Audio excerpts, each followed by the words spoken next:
আজ ক্লাসে আগের দিন 291 পেজের বিভাগ ক, মানে আগের ক্লাসে বিভাগ ক এবং বিভাগ খ এর সমস্ত প্রশ্ন হয়েছিল। আজকের বিভাগ গ এবং বিভাগ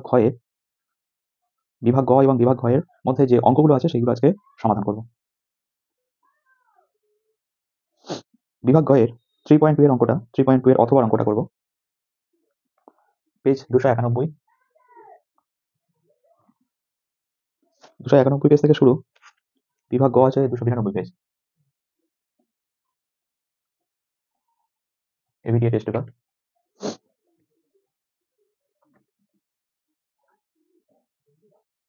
থ্রি পয়েন্ট এর অথবার প্রশ্নটা,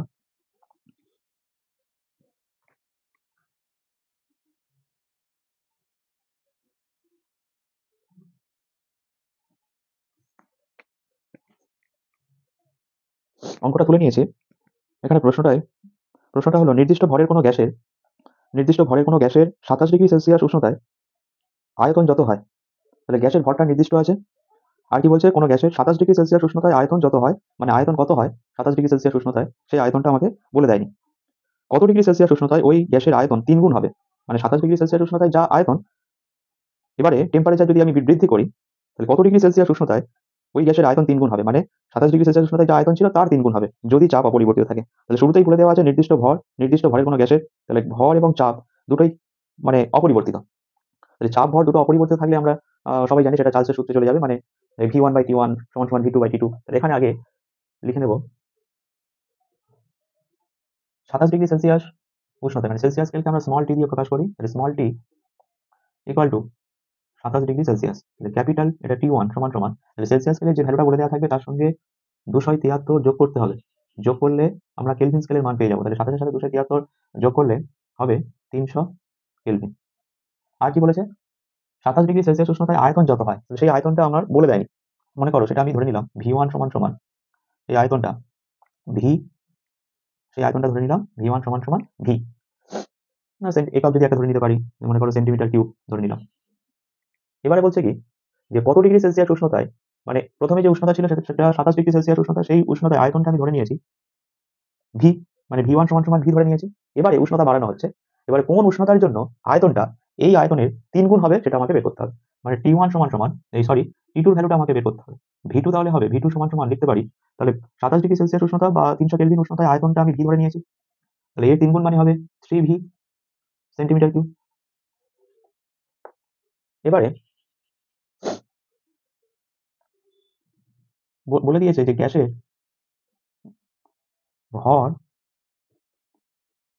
ভর এবং চাপ স্থির, ওই অপরিবর্তিত থাকা আর স্থির একই বা নির্দিষ্ট।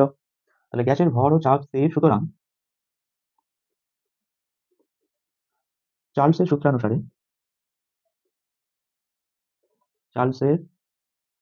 সূত্রানুসারে আমি লিখতে পারি V1/T1 সমান সমান V2/T2। V1/T1 সমান সমান V2/T2। তাহলে আমার বের করতে হবে T2 মান, মানে অন্তিম উষ্ণতা যেটা ছিল সেটা আমাকে বের করতে হবে। তাহলে V1 কে T2 এর জায়গায় পাঠিয়ে দেবো, T2 কে V1 এর জায়গায় নিয়ে চলে আসবো। তাহলে T2/T1 সমান সমান V2/V1 পাশে করছি। এবার যদি আমি মানগুলো যদি বসাই, তাহলে V2টাকে আমার বের করতে হবে T2 মান। T2 মতো থাকবে। T1 এর মান হচ্ছে 300 কেলভিন, শুধু 300। V2 হলো 3v আর V1 v, তাহলে v কেটে যাবে।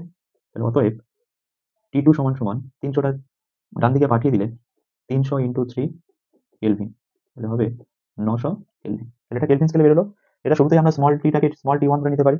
যদি আমরা সেলসিয়াস স্কেলে যদি বের করতে চাই স্মল T2, তখন কি করতে হবে, 900 থেকে 273 বিয়োগ করতে হবে, তখন এটা সেলসিয়াস স্কেলে পরিণত হয়ে যাবে। 900 থেকে 273 বিয়োগ করলে হবে 7 3 10, 7 আর 8, 2 2 আর 3 6, 627 ডিগ্রি সেলসিয়াস।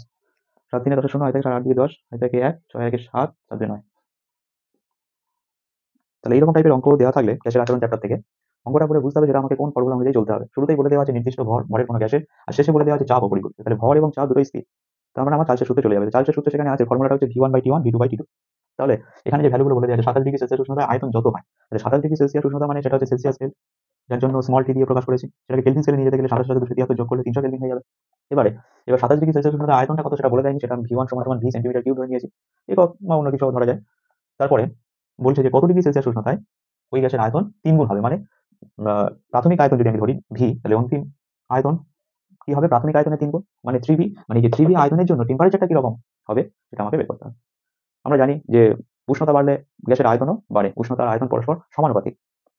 এই যে V1/T1 V2/T2 এটা হচ্ছে যে চার্লসের সূত্র, যে V সমান সমান V প্লাস মাইনাস টি, মানে প্লাস মাইনাস টি মানে ওই যে মানে টেম্পারেচারের মান উষ্ণ মাইনাস হতে পারে প্লাস হতে পারে, সমান সমান আমরা যেটা ফর্মুলাটা জেনেছিলাম V0 ইন্টু 1 প্লাস T/273।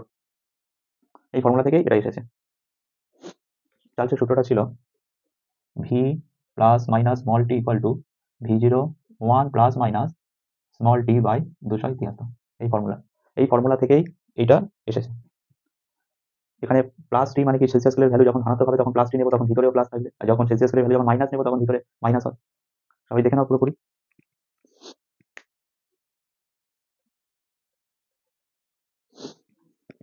তবে এই যে অঙ্কে একটু বলে দিই, মানে ওই যে 3.2 এর অথবার যে অঙ্কটা করলাম ওখানে যে সূত্রটা লিখেছিলাম V1/T1 সমান সমান V2/T2, এটা তাহলে এসেছে যে ফর্মুলা থেকে। চার্লসের সূত্রের ফর্মুলাটা হচ্ছে V plus minus small t equal to V0 1 plus minus small t by 273। এটাই হচ্ছে চার্লসের সূত্রের গাণিতিক রূপ।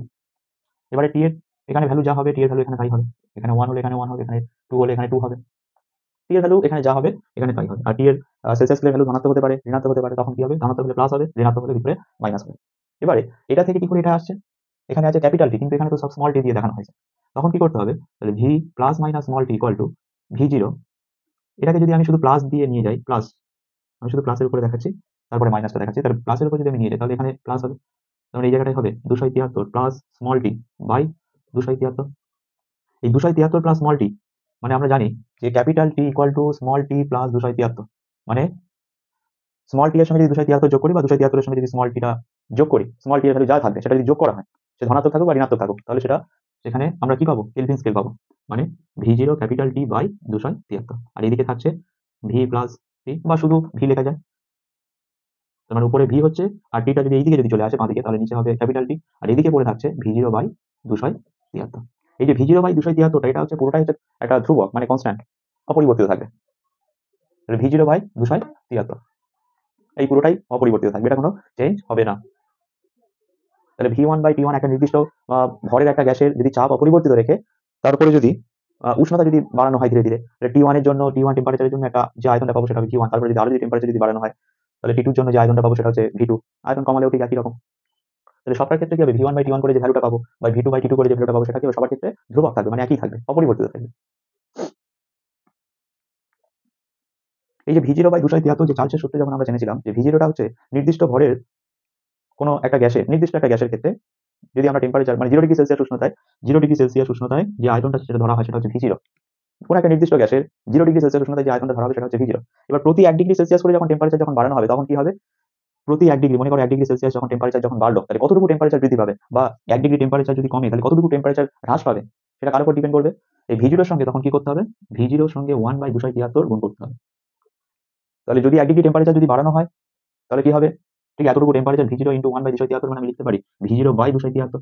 তাহলে ঠিক এতটুকু আয়তন 1 ডিগ্রি টেম্পারেচার বাড়ানোর ফলে এতটুকু আয়তন বৃদ্ধি পাবে। যদি 1 ডিগ্রি টেম্পারেচার যদি কমে যায় তাহলে ঠিক এতটুকু আয়তন কম হবে। কার থেকে বেশি হবে বা কার থেকে কম হবে, 0 ডিগ্রি সেলসিয়াস উষ্ণতায় যা আয়তন ছিল যদি টেম্পারেচার যদি বাড়ানো হয় তার থেকে এতটুকু আরো আয়তন বৃদ্ধি পাবে যদি 1 ডিগ্রি বাড়ানো হয়, তখন কি হবে V0 প্লাস V0/273।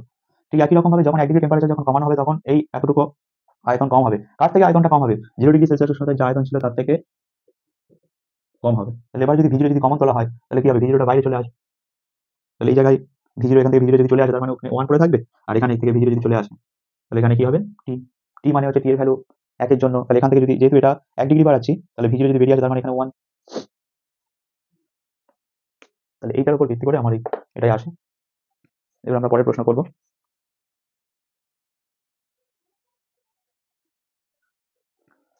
পরের প্রশ্ন বলছে একটি সমবাহু প্রিজমের মধ্য দিয়ে আলোকরশ্মির প্রতিসরণের ক্ষেত্রে আপতন কোণ ও নির্গমন কোণ যথাক্রমে 40 ডিগ্রি ও 30 ডিগ্রি হলে চ্যুতিকোণের মান নির্ণয় করো। তাহলে প্রিজমের সমবাহু প্রিজম, একটা প্রিজম আঁকা যাক।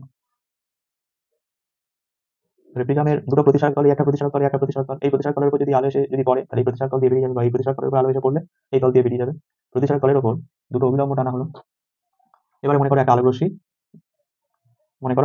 গিয়ে এই প্রতিসারক তলের উপরে গিয়ে পড়েছে। তাহলে এই রশ্মিটা এই অভিলম্বের সাথে যে কোণটা করবে সেটাকে বলা হয় I1, মানে আপাতন কোণ। এবার এই রশ্মিটা যাওয়া উচিত ছিল এইরকম বরাবর, সরি বাইরে বেরোবে না, তাহলে বাইরে বেরোবে না বলতে যখন বেরোবে এই পথ দিয়ে তো বেরোবে না, একটু অবিলম্বের কাজ হিসেবে বেরোবে, তখন আবার যখন বেরোবে তখন আবার দিক পরিবর্তন হয়ে যাবে। তাহলে এই রশ্মিটা যাওয়া উচিত ছিল কাঁচের ভিতর দিয়ে একদম সোজাসুজি সরলরেখা বরাবর, আলো সরলরেখায় চলে। কিন্তু যেহেতু বাইরের মাধ্যমটা হচ্ছে বায়ু মাধ্যম, তাহলে বায়ু মাধ্যম থেকে কাঁচ হচ্ছে ঘন মাধ্যম, মানে লঘু মাধ্যম থেকে ঘন মাধ্যমে প্রবেশ করার জন্য প্রতিসৃত রশ্মিটা কি হবে, অবিলম্বে এরকম গা ঘেঁষে যাবে। এটাকে বলা হয় R1, এটাকে বলা হয় R2। ঠিক একই রকম ভাবে এই রশ্মিটা যাওয়া উচিত ছিল এইরকম সোজাসুজি বরাবর, কিন্তু ঘন থেকে লঘু মাধ্যমে যাওয়ার জন্য রশ্মিটা কি হবে, অবিলম্ব থেকে আরো দূরে সরে যাবে। তাহলে এটাকেই বলা হয়, তাহলে যেহেতু এই রশ্মিটা কি হবে প্রতিসারক তল থেকে নির্গত হচ্ছে, তাই এটাকে বলা হয় নির্গত কোণ। তাহলে এই নির্গত রশ্মি অবিলম্বের সাথে যে কোণটা করবে সেটা হবে নির্গমন কোণ, সেটাকে আমি I2 লিখেছি, আর আপাতন কোণ মানে এটাকে লিখেছি I1। তাহলে আপাতন কোণ আর নির্গমন কোণের ভ্যালুটা বলে দিয়েছে, I1 সমান সমান 40 ডিগ্রি, I2 সমান সমান 30 ডিগ্রি। আপাতন কোণ আর নির্গমন কোণ বলে দিয়েছে। আর এটা যদি সমবাহু প্রিজম, তাহলে এ বি সি, তাহলে সমবাহু প্রিজম হওয়ার জন্য সমবাহু ত্রিভুজের প্রত্যেকটা কোণ 60 ডিগ্রি, তার মানে এ কোণের ভ্যালু, তাহলে এ কোণের ভ্যালু হবে 60 ডিগ্রি। তাহলে আমার বের করতে হবে ডেল্টার মান, মানে চ্যুতি কোণের মান বের করতে হবে। তাহলে ডেল্টা সমান সমান আমরা জানি I1 প্লাস I2 মাইনাস এ। তাহলে I1 এর মান 40 ডিগ্রি, I2 এর মান 30 ডিগ্রি, আর এ কোণের মান মানে প্রতিসারক কোণের মান 60 ডিগ্রি। প্রতিসারক তল দুটির মাঝের কোণকে বলবো প্রতিসারক কোণ, সেটা আছে 60 ডিগ্রি। তাহলে 40 আর 30 যোগ করলে হবে 70 ডিগ্রি মাইনাস 60 ডিগ্রি। তাহলে অতএব ডেল্টার সমান সমান 10 ডিগ্রি। ডেল্টার মান বেরোলো 10 ডিগ্রি। সবাই দেখে নাও পুরোপুরি।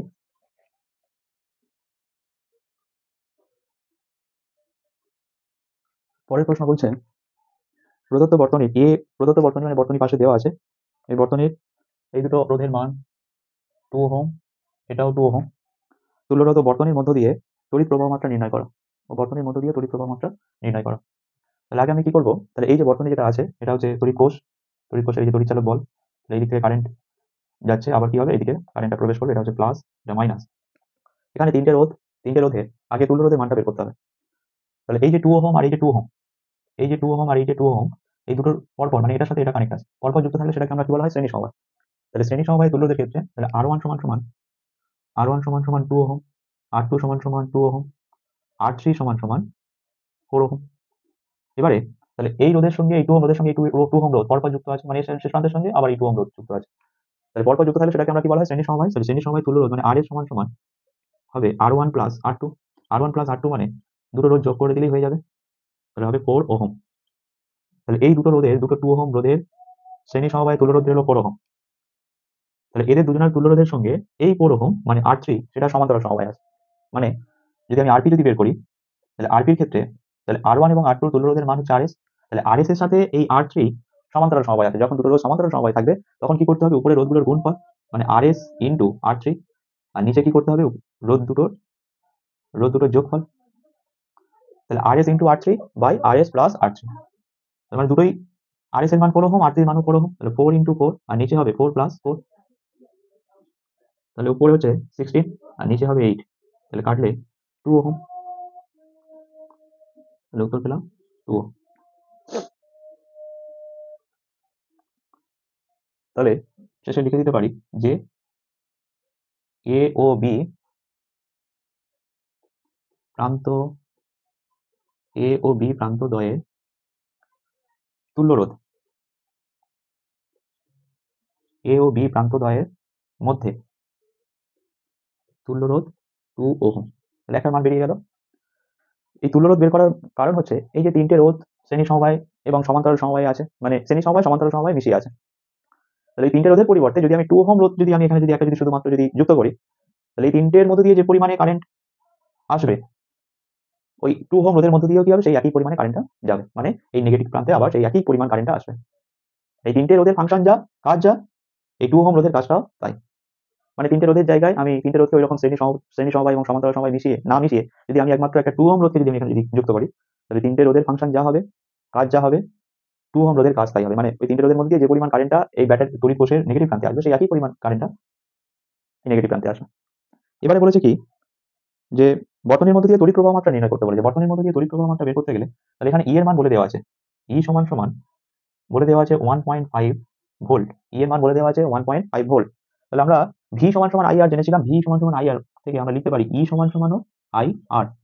ই সমান সমান আই আর। তাহলে ই এর মান বলে দেওয়া আছে। ই এর মান বলে দেওয়া আছে 1.5। আইটা আমার বের করতে হবে। আর এর মান, আর মানে হচ্ছে এখানে আর মানে হলো আরপি। আর মানে এটাকে আমি লিখতে পারি আরপি। তাহলে আরপির মান বেরিয়েছে কত 2। তাহলে অতএব আই সমান সমান লিখতে পারি 1.5/2। তাহলে 1.5 মানে এই দশমিক তুলে দিলে নিচে একটা 10 হবে। তাহলে এটা যদি কাটাকুটি যদি করা হয়, নিচে 1.5, তাহলে কাটাকুটি করলে হবে 5 দিয়ে। তাহলে 5 দোকানে 10, 5 3 5 15। তার মানে উপরে পাচ্ছি 3 বা নিচে 4, 3/4। এবার 3/4 মানে যদি 3টাকে যদি আমি 4 দিয়ে যদি ভাগ করি তাহলে এটা দশমিক হবে। তাহলে 4 7 28, বিয়োগ করলে দশমিকের জন্য 0, তাহলে 4 5 20। তার মানে এটা মানে 3/4 মানে 0.75 অ্যাম্পিয়ার। তাহলে আই এর মান, তড়িৎ প্রবাহ মাত্রার মান হবে 0.75 অ্যাম্পিয়ার। সবাই দেখে নাও।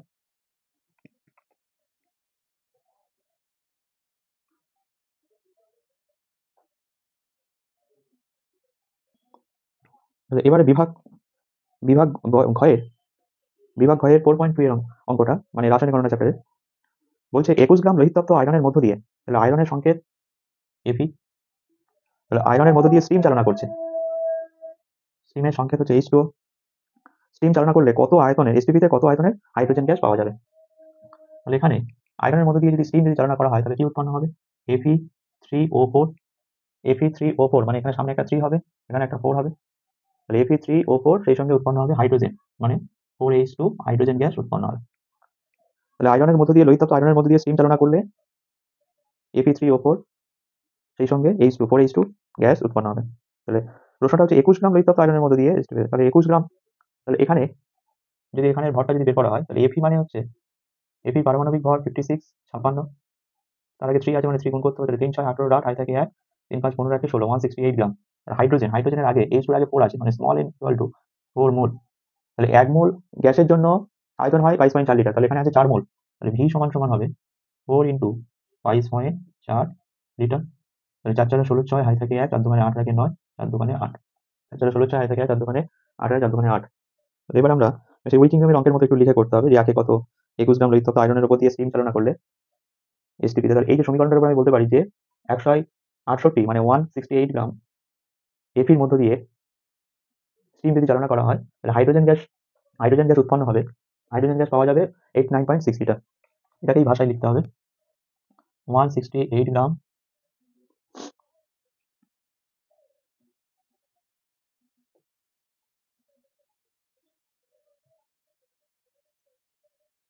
লোহিত তত্ত্ব এফি,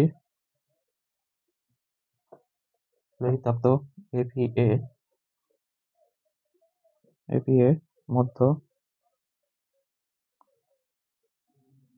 দিয়ে H2O চালনা করলে 89.6 লিটার H2 পাওয়া যাবে। তাহলে এই সমীকরণটার উপরেই লিখলাম যে 168 লোহিত তত্ত্ব এফির মধ্য দিয়ে H2O চালনা করলে 89.6 লিটার H2 গ্যাস মানে H2 মানে হাইড্রোজেন পাওয়া যাবে। তাহলে 1 গ্রামের উপরে 89.6, নিচে 168 লিটার H2 পাওয়া যাবে।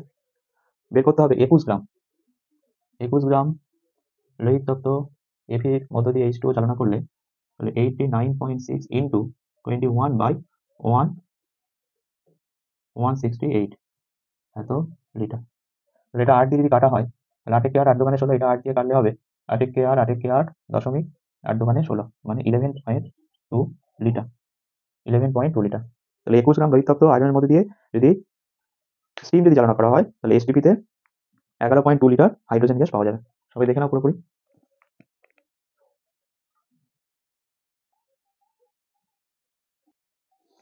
এবারে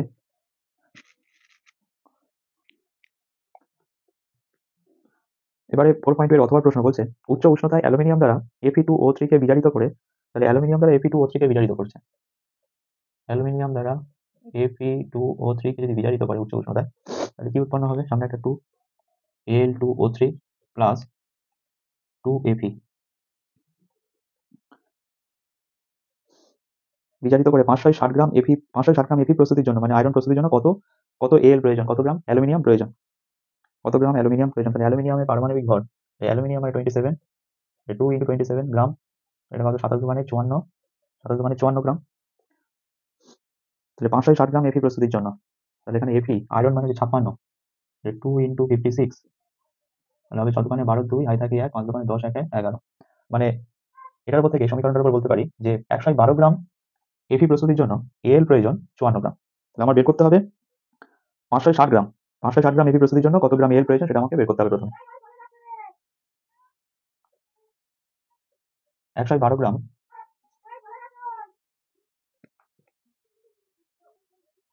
তাহলে 112 গ্রাম Fe প্রস্তুতির জন্য 112 গ্রাম Fe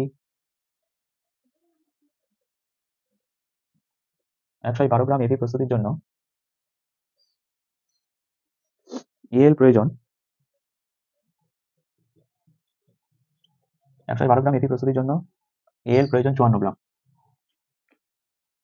1 গ্রাম Fe প্রস্তুতির জন্য Al প্রয়োজন 54/112 গ্রাম। তাহলে আমার বের করতে হবে 560 গ্রাম Fe প্রস্তুতির জন্য কতটা Al প্রয়োজন। 560 গ্রাম Fe প্রস্তুতির জন্য Al প্রয়োজন, তাহলে উপরে 54/112 ইন্টু 560 গ্রাম। এটা যদি কাটাকুটি যদি করা হয়, 5 দিয়ে কাটলে 5 12 60, 5 একে 5, এটা 54 আর 5 গুণ করলে 4 5 20 0 2, 5 5 25 আর 2 27, 270 গ্রাম, মানে 560 গ্রাম Fe প্রস্তুতির জন্য Al প্রয়োজন 270 গ্রাম। এর সাথে আরেকটা প্রশ্ন বলছে যে বিক্রিয়াটিতে কত মোল Fe2O3 লাগবে, বিক্রিয়াটিতে কত মোল Fe2O3 লাগবে, মানে এটা মানে মনে রাখবে এটা হচ্ছে N সমান সমান 1 মোল, এটা মানে 1 মোল, মানে এবারে বের করতে হবে যে কত মোল Fe2O3 লাগবে, মানে 112 গ্রাম Fe প্রস্তুতির জন্য Fe2O3 প্রয়োজন 1 মোল, তাহলে 560 গ্রাম Fe প্রস্তুতির জন্য কত মোল Fe2O3 লাগবে সেটা বের করতে হবে। এটুকু আগে সবাই পুরোপুরি তুলে নাও।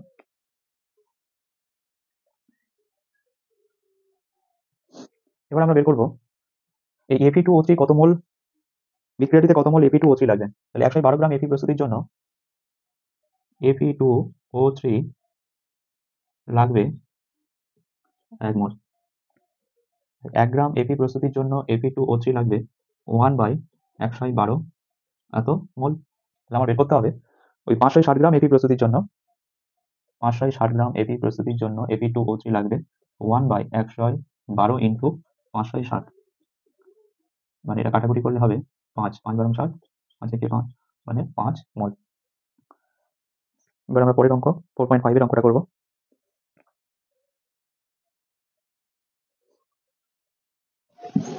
পরের প্রশ্ন 4.5 এ বলছে লাল ও বেগুনি বর্ণের আলোর জন্য কোন মাধ্যমের প্রতিসরাঙ্ক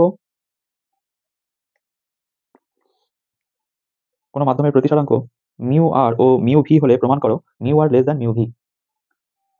তাহলে প্রথমে একটা প্রিজম আঁকলাম, তাহলে প্রিজমের একটা এই প্রতিসারক তলের উপর একটা অবিলম্ব টেনেছি। এবারে মনে করো এই প্রিজমের উপরে এই প্রতিসারক তলের উপর একটা সাদা বর্ণের আলোক রশ্মি গিয়ে পড়েছে। তাহলে সাদা বর্ণের আলোক রশ্মিটা এরকম স্ট্রেট ভাবে যাওয়া উচিত, এই প্রতিসারক তলের উপর এরকম ভাবে পড়া উচিত ছিল। কিন্তু কি হয়, এই সাদা বর্ণের আলোক রশ্মি যখন বায়ুর মাধ্যম থেকে যখন কাঁচের মধ্যে যখন প্রবেশ করবে তখন কি হবে, 7টা বর্ণের আলোতে ভেঙে যাবে। 7টা বর্ণের আলোর মধ্যে তাহলে 7টা বর্ণ 2 3 4 5 6 7,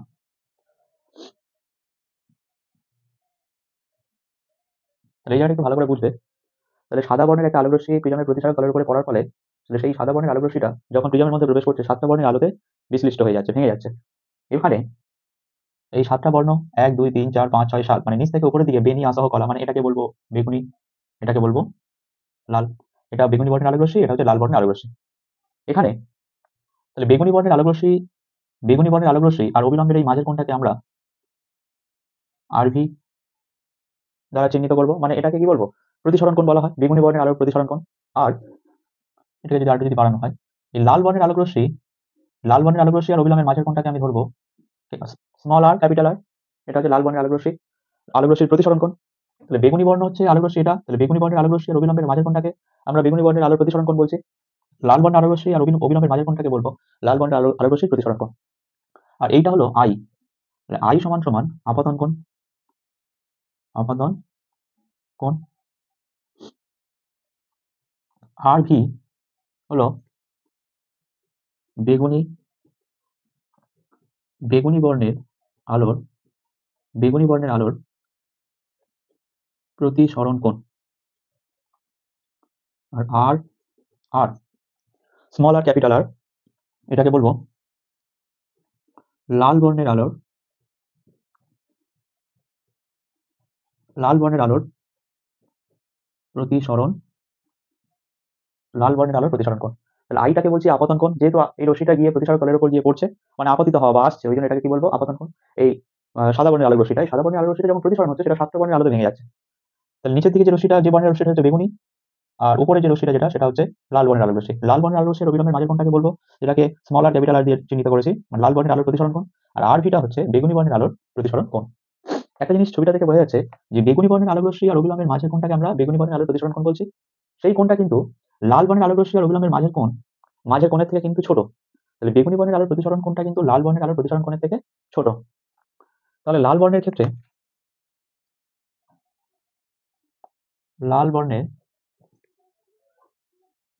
লাল বর্ণের আলোক রশ্মির ক্ষেত্রে লাল বর্ণের আলোক রশ্মির ক্ষেত্রে লিখতে পারি যে mu r equal to sine i by sine r. তাহলে এখানে প্রতিসরাঙ্ক সমান সমান আপতন কোণের সাইন আর প্রতিসরণ কোণের সাইন। যেহেতু আমি লাল বর্ণের আলোক রশ্মির ক্ষেত্রে বের করছি, তাহলে লাল বর্ণের আলোক রশ্মির ক্ষেত্রে সেখানে আপতন কোণ মানে হচ্ছে আই, আর প্রতিসরণ কোণ হবে লাল বর্ণের আলোর প্রতিসরণ কোণ, সেটা স্মল আর ক্যাপিটাল আর। ঠিক একই রকম ভাবে বেগুনি বর্ণের বেগুনি বর্ণের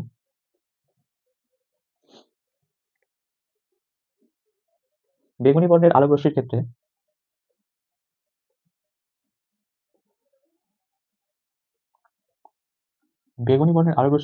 একই রকম লিখতে পারি যে mu v equal to sine i by sine r v. আর ভিটা হচ্ছে বেগুনি বর্ণের আলোর প্রতিসরণ কোণ। এবারে একটা জিনিস খেয়াল করো, এখানে আপতন কোণ যা সাইন আই যা হবে, এখানেও সাইন আই ভ্যালু তাই হবে। এখানে আপতন কোণের মান যা, এখানেও আপতন কোণের মান সেটাই। মানে উভয় ক্ষেত্রে সাইন আই সমান সমান ধ্রুবক। এবং এবং তাহলে এখানে লাল বর্ণের আলোর প্রতিসরণ কোণের মানটা বেগুনি বর্ণের আলোর প্রতিসরণ কোণের মানের থেকে বেশি। ছবিটা দেখলে বুঝতে পারবে, এই জায়গাটা ভালো করে বুঝতে হবে। বেগুনি বর্ণের আলোর প্রতিসরণ কোণের মানটা লাল বর্ণের থেকে কম, মানে কি লাল বর্ণের আলোর প্রতিসরণ কোণের মানটা বেশি, বেগুনি বর্ণের আলোর প্রতিসরণ কোণের মান কম। তাহলে এখানে উপরে সাইন আই, এখানেও সাইন আই, মানে এখানে সাইন আই এর ভ্যালু যা, এখানেও সাইন আই এর ভ্যালু তাই হবে দুটো বর্ণের আলোর রশ্মির ক্ষেত্রে। কিন্তু এখানে আর এর মানটা, এখানে মানে লাল বর্ণের আলোর প্রতিসরণ কোণের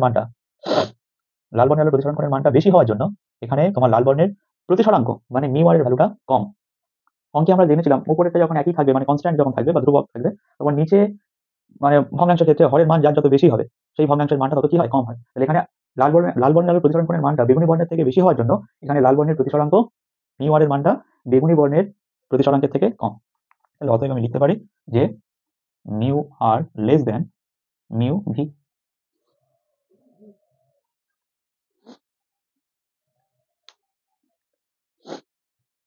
এখানে এই ছবিটা একটা জিনিস খেয়াল করবে যে যখন একটা সাদা বর্ণের আলোক রশ্মি প্রিজমের উপর পড়ছে, প্রিজমের একটা প্রতিসরক তলের উপরে, তখন বেগুনি বর্ণের আলোটা কি হচ্ছে অবিলম্বের কাছাকাছি গিয়ে যাচ্ছে, লাল বর্ণের আলোর রশ্মিটা কি হচ্ছে অবিলম্ব থেকে কিছুটা দূরে সরে যাচ্ছে। তার কারণটা হচ্ছে বেগুনি বর্ণের আলোর তরঙ্গদৈর্ঘ্যের মানটা কিন্তু কম, লাল বর্ণের থেকে কম। এবার যার তরঙ্গদৈর্ঘ্যের মান যত বেশি হবে, তাহলে V equal two N lambda, যার তরঙ্গদৈর্ঘ্যের মান যত বেশি হবে তার বেগের মান মানে গতিবেগ মানে গতিশক্তির মান তত কি হবে, বেশি হবে। সে কিন্তু অবিলম্বের কাছাকাছি তত বেশি সরে আসবে না। তাহলে লাল বর্ণের আলো তরঙ্গদৈর্ঘ্যের মান সবার থেকে বেশি হওয়ার জন্য তার গতিবেগ বা গতিশক্তি বেশি। ওই জন্য সে তার সবারই যাওয়া উচিত ছিল সব বর্ণের আলো সেই সোজাসুজি বরাবর, কিন্তু লাল বর্ণ অবিলম্বের দিকে সরে আসছে, কিন্তু বাকি বর্ণগুলোর মতো, বাকি কালারগুলোর মতো অতটা সরে আসছে না। বেগুনি বর্ণ বেশি সরে আসছে, লাল বর্ণ সে তুলনায় সবার থেকে কম সরে আসছে। লাল বর্ণও সরে আসছে অবিলম্বের দিকে, কারণটা হচ্ছে এটাই। সবাই দেখে নাও।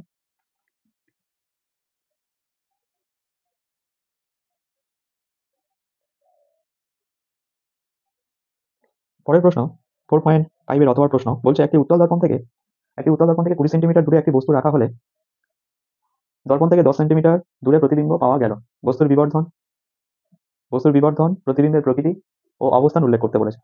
তাহলে উত্তল দর্পণের সামনে যখন কোনো একটা বস্তুকে রাখা হবে, মানে সেটা উত্তল দর্পণের সামনে, মানে ইউ সমান সমান, তাহলে দর্পণ থেকে উত্তল দর্পণের সামনে যদি কোনো একটা বস্তু রাখি, সেটা বলছে 20 সেন্টিমিটার, মানে -20 সেমি।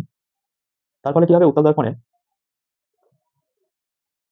দর্পণের সামনে যদি একটা বস্তুকে যদি রাখা হয়, তাহলে কি হবে, উত্তল দর্পণের উল্টো দিকে সামনে একটা 20 সেন্টিমিটার দূরে একটা বস্তু রাখার ফলে দর্পণের পিছনের দিকে 10 সেন্টিমিটার দূরে একটা প্রতিবিম্ব গঠিত হবে। এটা প্রতিবিম্বের অবস্থানটা বলছে 10 সেমি। তাহলে বস্তুর বিবর্ধন অতএব m equal to minus V by U. তাহলে ভি এর মান 10, ইউ এর মান -20। তাহলে এই মাইনাসে মাইনাসে প্লাস হয়ে যাবে, উপরে 10 নিচে 20, 0 0 কেটে গেল, তাহলে 1/2 মানে 0.5। তাহলে বস্তুর বিবর্ধন হলো 0.5। প্রতিবিম্বের প্রকৃতি, তাহলে উত্তল দর্পণে বস্তুর প্রতিবিম্বের প্রকৃতি হবে তাহলে 0.5। এই যে m এর মান, মানে বিবর্ধনের মান যদি 1 থেকে যদি কম হয়, তখন কি হবে, বিবর্ধনের মান যদি 1 থেকে যদি কম হয়, তাহলে মনে রাখবে সেটা কি হবে, বস্তু থেকে আকারে ছোট হবে, মানে খর্বাকার প্রতিবিম্ব গঠিত হবে। যদি 1 থেকে যদি বড় হয়, তাহলে বস্তু থেকে আকারে বড় প্রতিবিম্ব তৈরি হবে। আর যদি 1 যদি সমান হয়, তাহলে সেটা কি হবে, বস্তুর আর প্রতিবিম্বের আকার সমান হবে। আর অসৎ মানে এখানে বস্তুর প্রকৃতি, প্রতিবিম্বের প্রকৃতি মানে প্রতিবিম্বটা হবে কি অসৎ। অসৎ মানে মনে রাখবে যে বস্তু উত্তল দর্পণের সামনে থাকার ফলে প্রতিবিম্বটা উত্তল দর্পণের পিছনে গঠিত হচ্ছে, যার জন্য এটা অসৎ। আর সমশীর্ষ মানে কি, বস্তু উপরে প্রতিবিম্ব এখানে উপরে তৈরি হবে। যদি নিচে যদি তৈরি হতো তাহলে অবশিষ্ট। এইটুকু একটু মাথায় রাখতে হবে। তাহলে প্রতিবিম্বের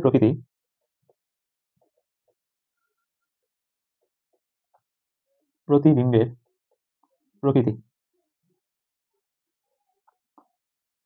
বস্তু থেকে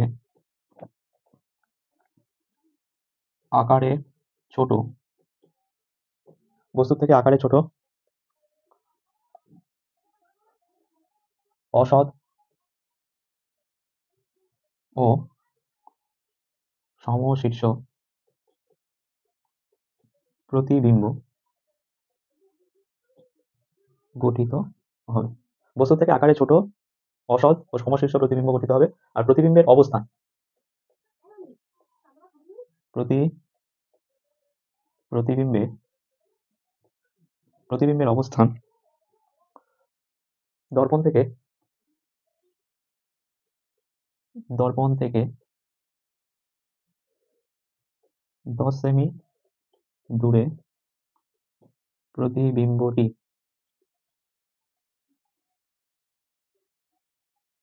অবস্থিত।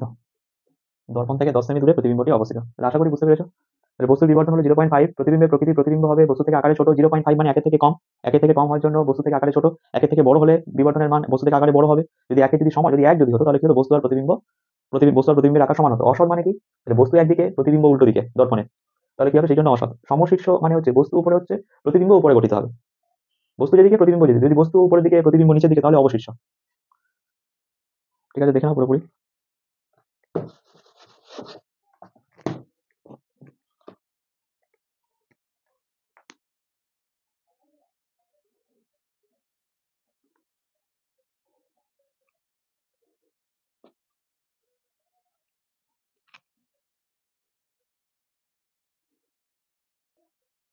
এবারে 4.6 এ অথবা প্রশ্ন বলছে একটি বাড়িতে 5টি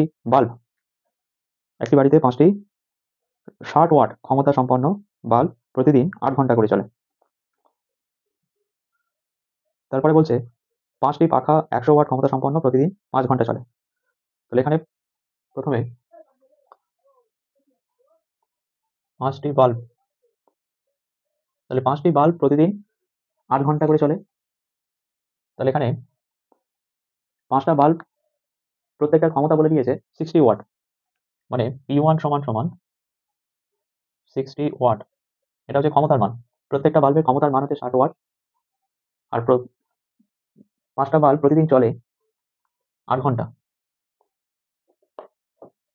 মানে স্মল T1 সমান সমান 8 আওয়ার। 5টা বাল্বের পরে 4টি পাখা,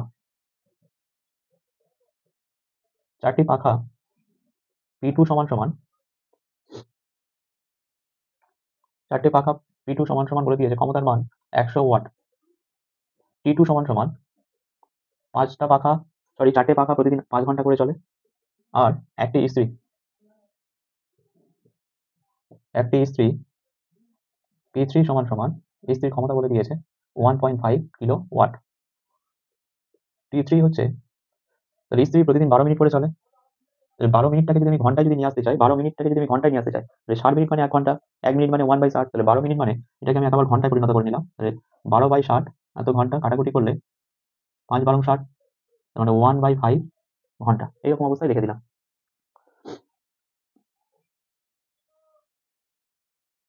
তাহলে এবারে আমি বের করবো 5টা বাল্ব প্রতিদিন যদি 8 ঘন্টা করে যদি চলে, তাহলে কতটা পরিমাণে তড়িৎ শক্তি ব্যয় করবে। আর এই 5টা বাল্ব এখানে বলে যে জুন মাস 30 দিনের হয়, তাহলে 5টা বাল্ব প্রতিদিন যদি 8 ঘন্টা করে চলে, কতটা পরিমাণে তড়িৎ শক্তি খরচ করবে বা ব্যয় করবে। সেখান থেকে 5টা বাল্ব 1 মাসে, মানে 1 মাস বলা হয়, জুন মাস মানে 30 দিনে কতটা পরিমাণে তড়িৎ শক্তি ব্যয় করবে বের করবো। তারপরে ঠিক একই রকম ভাবে পাখারটা বের করবো, ইস্ত্রি বের করবো। তাহলে 5টি বাল্ব দ্বারা জুন মাসে ব্যয়িত তড়িৎ শক্তি, 5টি বাল্ব দ্বারা জুন মাসে ব্যয়িত তড়িৎ শক্তি ইকুয়াল টু, তাহলে P1 আর T1 যদি P1 ইন্টু T1 যদি আমি গুণ করি, তাহলে কি পাবো, ক্ষমতা আর সময় যদি আমি গুণ করি, তাহলে 60 ওয়াট আর 8 ওয়াট, 8 আওয়ার, এটা গুণ করলে পাবো যে একটা বাল্ব কতটা পরিমাণে তড়িৎ শক্তি ব্যয় করছে সেটা আমার বেরিয়ে আসবে। কিন্তু এখানে আছে, এখানে আছে 5টা বাল্ব, তার মানে তার আগে একটা 5 গুণ করতে হবে। যদি শুধু P1 আর T1 যদি গুণ করতাম যে একটা বাল্ব কতটা পরিমাণে তড়িৎ শক্তি ব্যয় করে, কিন্তু এখানে আছে 5টা বাল্ব, একদিনে কতটা পরিমাণে তড়িৎ শক্তি ব্যয় করবে সেটা বেরিয়ে আসবে। এবারে এর সঙ্গে আবার কি করবো, 30 গুণ করবো। 30 গুণ করলে কি হবে, যে 5টা বাল্ব 30 মানে জুন মাস সাধারণত 30 দিনের হয়, তাহলে 30 দিনে কতটা পরিমাণে তড়িৎ শক্তি বা বিদ্যুৎ শক্তি খরচ করবে সেটা বেরিয়ে আসে। তাহলে 30 ইন্টু 5 ইন্টু, তাহলে P1 এর মান 60, এখানে 60টাকে 60টাকে যদি আমরা, 60টা ওয়াট আছে, যদি আমরা কিলো ওয়াটে যদি নিয়ে আসতে চাই, মানে মনে করো মিটার থেকে কিলোমিটারে আসতে গেলে কি করতে হয়, 1000 দিয়ে ভাগ করতে হয়। যদি 60টাকে যদি আমি কিলো ওয়াটে যদি নিয়ে আসতে চাই, তাহলে এটা ওয়াট থেকে কিলো ওয়াটে চলে এলো, মানে 1000 দিয়ে ভাগ হয়ে গেল, ইন্টু টি এর মান 8, তাহলে এককটা হবে কিলোওয়াট আওয়ার। এই কিলোওয়াট আওয়ারটাকেই আমরা কি বলবো, ভোল্ট বলবো। তাহলে এখানে একটা শূন্য কেটে গেল, একটা শূন্য কেটে গেল, 5 দিয়ে কাটলে 5 দোকানে 10, 2 4 দোকানে 8, তাহলে এটা যদি আমরা গুণ করি, তাহলে 3 4 12, 6 12 72 কিলোওয়াট আওয়ারকে আমরা কি লিখবো, ভোল্ট। তাহলে 5টি বাল্ব দ্বারা জুন মাসে ব্যয়িত তড়িৎ শক্তির পরিমাণ এটা বেরিয়ে এলো। তাহলে আশা করি বুঝতে পেরেছো। এবার এটি একই রকম ভাবে 4টি পাখা দ্বারা জুন মাসে 4টি পাখা দ্বারা জুন মাসে ব্যয়িত তড়িৎ শক্তি ইকুয়াল টু, ঠিক একই রকম ভাবে 30 ইন্টু, তাহলে এখানে 4টে পাখা, 4 ইন্টু P2 ইন্টু T2, তাহলে 30 ইন্টু 4 ইন্টু, তাহলে P2 মানটা এখানে আছে 100, 100টাকে 100 ওয়াটকে কিলো ওয়াটে আনতে গেলে 1000 দিয়ে ভাগ করতে হবে, ইন্টু 5, তাহলে এটা হলো এত কিলোওয়াট আওয়ার। তাহলে এই দুটো শূন্য কেটে গেল, এই একটা শূন্য কেটে গেল, তাহলে 4 5 20, 3 20 60 এত ভোল্ট। তাহলে 4টি পাখা দ্বারা জুন মাসে ব্যয়িত তড়িৎ শক্তির পরিমাণ হচ্ছে 60 ভোল্ট। এই ভোল্ট বা কিলোওয়াট আওয়ার এগুলো হচ্ছে ক্ষমতার একক, এই ব্যয়িত তড়িৎ শক্তির একক, সরি, শুধুমাত্র কিলোওয়াট বা ওয়াট এগুলো হচ্ছে ক্ষমতার একক, কিন্তু কিলোওয়াট আওয়ার বা ভোল্ট এগুলো হচ্ছে তড়িৎ শক্তির একক, কতটা পরিমাণে তড়িৎ শক্তি খরচ করছে। এই পর্যন্ত দেখে নাও।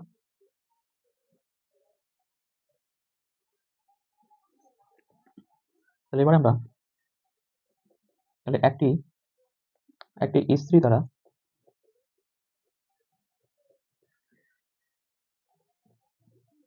জুন মাসে ব্যয়িত, একটি ইস্ত্রি দ্বারা জুন মাসে ব্যয়িত তড়িৎ শক্তি ইকুয়াল টু, একটি ইস্ত্রি দ্বারা জুন মাসে ব্যয়িত তড়িৎ শক্তি হবে, তাহলে P3 into T3, P3 into T3। এবারে একটি ইস্ত্রি যেহেতু, তার মানে কি ক্ষমতাটা 1.5 থাকবে, কিন্তু এখানে ওই যেমন এখানে P2 টাকে 4 গুণ করেছিলাম, কেন, কারণ প্রত্যেকটা পাখার ক্ষমতা যেহেতু 100 ওয়াট, তাহলে 4টে পাখা ওই জন্য 4 গুণ করা হয়েছিল। বা এখানে প্রত্যেকটা বাল্বের ক্ষমতা যদি 60 ওয়াট হয়, তাহলে যেহেতু 5টা বাল্ব ওই জন্য তার আগে 5 গুণ করা হয়েছিল। কিন্তু এখানে তো একটা ইস্ত্রি, ওই জন্য তাহলে P3 আর T3 গুণ করলে কি হবে, যে একটি ইস্ত্রি দ্বারা একদিনে কতটা পরিমাণে তড়িৎ শক্তি ব্যয় হয় সেটা বেরিয়ে আসবে। কিন্তু আমার বের করতে হবে জুন মাসে, জুন মাসে মানে কি 30 দিন, 30 দিনে কতটা পরিমাণে তড়িৎ শক্তি ব্যয় হয়, ওই জন্য 30 গুণ করতে হবে। P3 1.5, এটা কিলোওয়াটে আছে, আর কিছুতে পরিবর্তন করতে হবে না, ওইরকমই থাকবে। আর T3 হবে 1/5, তাহলে এত কিলোওয়াট আওয়ার। এবারে এই দশমিক তুলে দিলে নিচে 10, তাহলে 0 0 কেটে গেল, 5 দিয়ে কাটলে 3 5 15, 9 হবে বোর্ড। তাহলে 9 বোর্ড কি করে একটা ইস্ত্রি পুরো জুন মাসে 9 বোর্ড বিদ্যুৎ শক্তি বা তড়িৎ শক্তি ব্যয় করে। এবারে আমরা তাহলে টোটাল মোট কতটা পরিমাণে তড়িৎ শক্তি বা বিদ্যুৎ শক্তি খরচ হচ্ছে সেটা এবার লিখবো। তাহলে মোট ব্যয়িত তড়িৎ শক্তি ইকুয়াল টু, তাহলে প্রথমে পেলাম আমরা 72 প্লাস তারপরে 60 প্লাস 9 এত ভোল্ট, মানে সবগুলো যোগ করলে হবে 9 2 11, 5 থেকে 1 141 ভোল্ট, মানে 141 ভোল্ট, মানে এত ইউনিট। 101 ইউনিট মানে কি একক, তাহলে ব্যয়িত তড়িৎ শক্তির একক হচ্ছে ভোল্ট। তাহলে 141 ইউনিট, বা আমরা নর্মালি বলি যে কত ইউনিট, তাহলে ইউনিটটা হচ্ছে ভোল্ট। তাহলে 141 ভোল্ট বিদ্যুৎ শক্তি বা তড়িৎ শক্তি জুন মাসে খরচ হয়। এই 4টে পাখা, 5টা বাল্ব আর একটা ইস্ত্রি যদি প্রতিদিন যেমন দেওয়া আছে ওইরকম ভাবে যদি চলে, তাহলে পুরো জুন মাসে 141 ভোল্ট বিদ্যুৎ খরচ হবে। তার জন্য কতটা পরিমাণে বিল দিতে হবে সেটা এবার বের করতে হবে। এবার বলেছে যে ইউনিট প্রতি 6 টাকা হারে জুন মাসের বিল দিতে হবে। ইউনিট প্রতি মানে কি, এক ইউনিটের জন্য, মানে এক ভোল্টের জন্য 6 টাকা, তাহলে 141 ভোল্টের জন্য কত টাকা। তাহলে অতএব জুন মাসের বিদ্যুৎ বিল হবে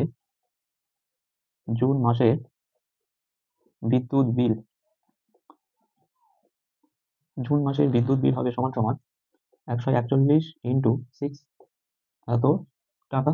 তাহলে 6 কে 6 তার 6, 24 এর 4 2, 6 14 84। তাহলে বিভাগ ঘয়ে যে যতগুলো অঙ্ক ছিল হয়ে গেল।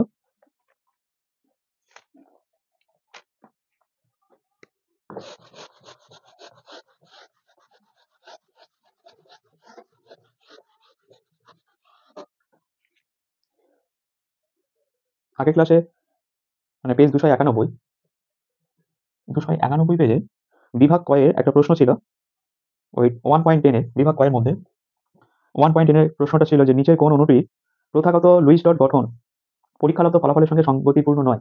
অপশন এ ছিল nitrogen, option B chlorine, option C oxygen, option D ছিল হাইড্রোজেন। নিচের কোন অণুটির প্রথাগত লুইস ডট গঠন পরীক্ষালব্ধ ফলাফলের সঙ্গে সঙ্গতিপূর্ণ নয়। এখানে উত্তরটা হবে অপশন সি অক্সিজেন। আগের দিন শুধু লুইস ডট গঠন করা হয়েছিল, তাহলে উত্তরটা হবে অপশন সি অক্সিজেন। আজকের ক্লাসটা এই পর্যন্ত। ক্লাসটি ভালো লাগলে অবশ্যই চ্যানেলটিকে সাবস্ক্রাইব করবে, বন্ধুদের কাছে প্রচুর পরিমাণে ভিডিওটি শেয়ার করবে, লাইক কমেন্ট এগুলো করবে। টাটা, আজকে এই পর্যন্ত।